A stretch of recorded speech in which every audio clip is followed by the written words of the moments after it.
Welcome back. This is Seth Braun, and I'm interviewing Jacqui Becker for segment number 2. And we're asking Jacqui, what do you love? What do you love about what you're doing now? What do you love in life? And what made you decide to do what you're doing now? Segment 1, if you didn't hear it, was an incredible story of how Jacqui went from busking on the subways to limousines and national TV.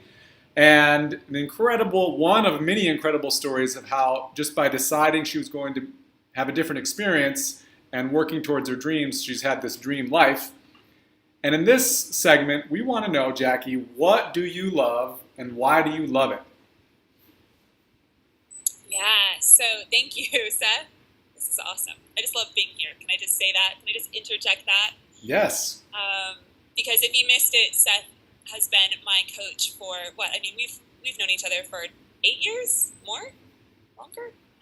Long time. And Yep. I mean, everything from my holistic nutrition coach, and then what's amazing is that you've sort of been what I've needed in every phase of my personal transformative journey, which is pretty freaking cool. So I just had to get that out of my system. Yeah. In answer to your question, what do I love? There's kind of a really straightforward answer to that.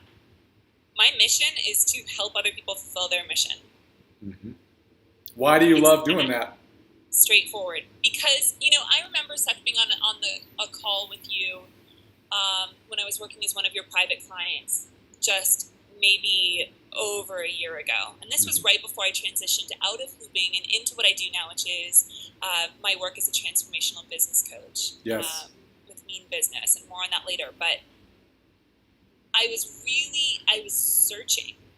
And, now I've been hooping professionally for, probably 4 or 5 years, and knew that I was being called, that I was being transitioned into something else. But Right. Well, not only were you hooping, but you were also in the executive suite of the biggest hoop company in the world. Right. Exactly. So running their education division, trying to, develop strategy and implement globally, and not feeling entirely empowered to be able to have a vision and put it through, because I was working for someone else's vision, right? So I tried to match mine up with theirs as best as possible, but I was really longing for something that was mine. Yeah. And not in a kind of like little kid, like mine kind of way, but simply because I felt tethered. Right. I felt like I had my little wings clipped, and I knew that I could soar and help more people by directly translating vision into action, right? Like the name of that first program that I attended of yours. So there was real, and we suffer, don't we? When we know that we're capable of more, but we're not actually fully embodied in that, we actually suffer. It's a very real pain. And I've been likening it lately to, our search. We talk a lot about our search for a soulmate, right? It's everywhere. But how often do we really talk about the loneliness of the search for our soul purpose?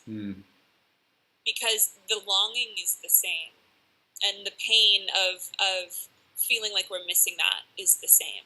And so, I mean, I was in it. I was deep in it when we had this conversation. And I remember specifically that you said, you asked me, well, when are you the most lit up? He said, go through, you've had a bunch of cool experiences, you've done all these kind of like wild and interesting things. So go back through that database of your memory and find the moments when you were on fire. Right. And it was when It was when you were doing the thing with the fire and it was spinning around. Oh no! I remember. Yeah. I'm sorry. Well. Yeah. Yeah. There's that too. But I remember that I'm instantly flashing to all the times. It was really fun teaching people how to hula hoop. I loved it on national television or otherwise, right? And I really loved. Like, what I really, really loved was feeling like I was a conduit for people to walk the path that I had already walked, Mm-hmm. which is transitioning from a life that feels devoid of meaning and passion, kind of off the cliff. Yeah. Right? And that's what I was able to do. I would go to all of these teacher trainings around the world to certify hoop instructors, and they would light up. Every time we would start each training with an opening circle, and without fail, people would be in tears. Because this was their shift. They were moving out of law. They were moving out of a lot of lawyers, actually, which is interesting. They were moving out of medicine. They were moving out of corporate executive positions or out of cubicles, right? But they were moving. It was a movement in the truest sense of the word, away from the pain and the suffering, the unconscious suffering, right? That their sort of regular jobs offered, and they were feeling called to do more. Was there an age demographic there? Was there like a group, a spectrum, or was it all ages? That's an interesting question. What fascinated me was it was all over the map. So we had, I've certified 14-year-old girls who want to take it, who have received permission to be guest teachers in their own gym classes in their schools, to people in their late 70s, early 80s. Wow. So they were all coming for something different. The kids were coming because it lit them up that they had something that they could share that made them feel special and capable, and that got them the admiration of their peers and the respect, and it made them feel important and valuable. And then there were women who were middle-aged, who were feeling who loved their children, loved their husbands, but were just absolutely feeling disconnected. But at some point, you decided. You decided, okay, I'm helping people with hooping, but they don't have the. At some point, you recognize they don't have the skills to actually. So they learn how to teach, but they don't have the skills to actually go out and bring it to people. Yeah. So it actually became painful for me, because here I am, I'm showing up to facilitate, and no longer was I this sort of like bright-eyed, innocent that I had been when I first started doing these trainings, where they said, "Can I really make a living doing this?" And I said, "Yes." They said, "That's amazing." And we'd cry together, we'd celebrate together. And then what was happening was that meanwhile they would go back to their lives, fully inspired, and say, "Okay, who wants it?"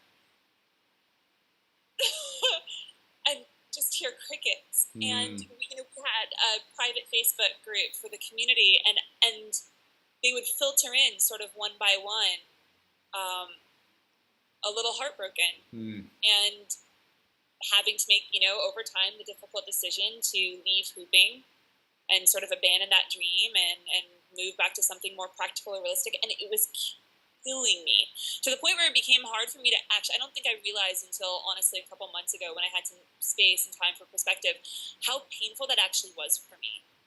I knew that I was no longer getting the same energy out of the trainings. I wasn't quite sure why, until I recently made that connection, that it was because I felt a little bit like a fraud. I felt like I was sort of like setting them up with this beautiful expectation, but I couldn't. It wasn't in my role at that time to be able to serve them on the other end of the certification. So they'd have the little paper like, "Great, now what?" And off they'd go into this world without guidance. Yeah. So yep. There was this interesting, and look, it wasn't my idea to be a business coach. Not by a long shot. So what happened? So there was what was the moment when you decided to say, I'm going to help my community, my tribe, with these skills that they don't have? The business, the marketing, the positive visibility, the stepping into being seen, all of those things that you do now. When did that light bulb go off? Really reluctantly. It's like how many of Jacqui's friends does it take to change her light bulb? Because what was actually very powerful is that I was forced to start with my who. And I want to just step back for a quick second, because what I see, in my community, and I think this is probably pretty pretty typical, is for heart-centered entrepreneurs, passion-powered entrepreneurs, is we have the what down, right? Where we know that we're passionate about something, and it just makes sense to create a product around it because we know that we want to make money doing what makes our heart sing. Yeah. So we start with the what, and then we go, okay, cool, I've got this amazing thing. Put your hands up. Anybody? Anybody? And then we don't understand why there are crickets. And so it's exactly what my teachers themselves were doing, right? As they knew the what, like hooping, like this has changed my life. I'm going to learn it. I'm going to share it. So they even had the why, which is important, right? Their big why. They wanted to share hooping. But what was missing was the who. And,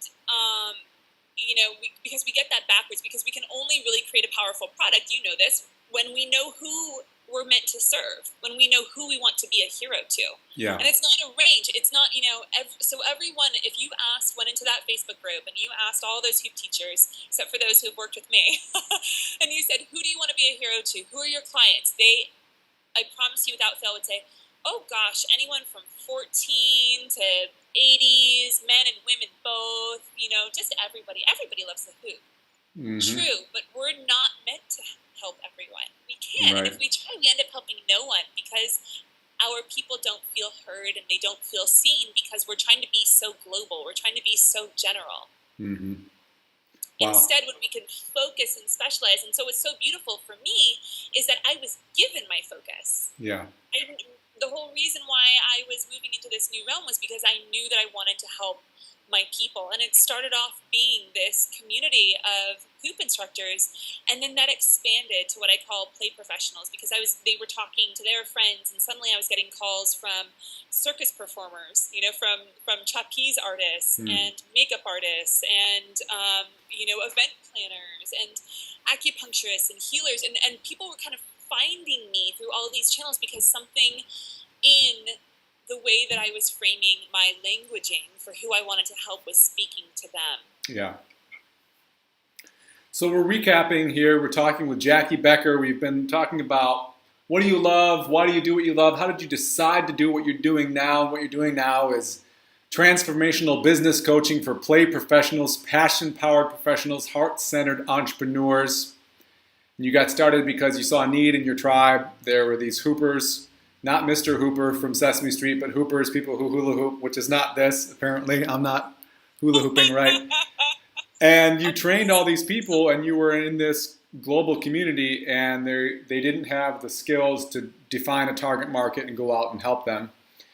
And there you are. You've started this business. And in the next segment, which people will see following up soon, we're going to hear about your lowest point. So we've heard about your journey. We've heard about some highlights. We've heard about what you're doing now with Mean Business. We'll hear a little bit more about that then. But your lowest point and what helped you get through that, and then what's at stake for people if they don't say yes. Like you've said yes. You keep saying yes. What's at stake if you don't say yes to your dreams? Stay tuned.